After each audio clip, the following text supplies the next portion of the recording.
காவேரியில தண்ணி வரணும்னா ஜெயலலிதா ஒரு நிமிஷம் நினைச்சா வந்துடும்.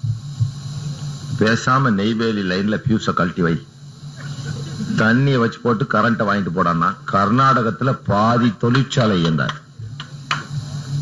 பீஸ கழட்டி கீழே வைக்க வேண்டியதுதான். நடி போய் உக்காந்துக்கிட்டே என்னமோ ஸ்டண்ட் அடிக்கிற சொல்லு. ஏன் முடியாது? பியூஸ் கட்டை கழட்டுறது அவ கையில தான் இருக்கு. நெய்வேலி யார் கண்ட்ரோல்ல இருக்கு? மாநில அரசின் கண்ட்ரோல்.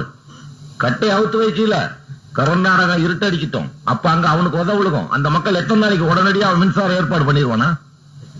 பண்ண முடியாது. நமக்கு எப்படி மறுத்து இருக்கானோ அப்படித்தான் கேரளாவுக்கு மறுத்து இருக்கிறான். அங்க இருந்து அவன் கரண்ட் வாங்க முடியாது. இந்த தேசிய நெடுஞ்சாலை இழுத்து மூடு. இது வழியில் தான் கேஸ் போகணும், பெட்ரோலியம் கேஸ். இது வழியில் தான் பெட்ரோலியம் பை ப்ராடக்ட்ஸ் போகணும். அங்க இருக்கிற காய்கறி வெளியேறாது. வெளி மார்க்கெட்டுக்கு வந்தா தான் பெங்களூரினோட காய்கறிகள். எத்தனை நாளைக்கு விவசாயி வச்சுக்குவ சொல்லு? விவசாயி அடிபடுறான். கேஸ் எரியாம ஒவ்வொரு பொம்பளையும் காலையில் திருவா புஷ்னு காத்து தான் வரும். அவ்வளவா வைவா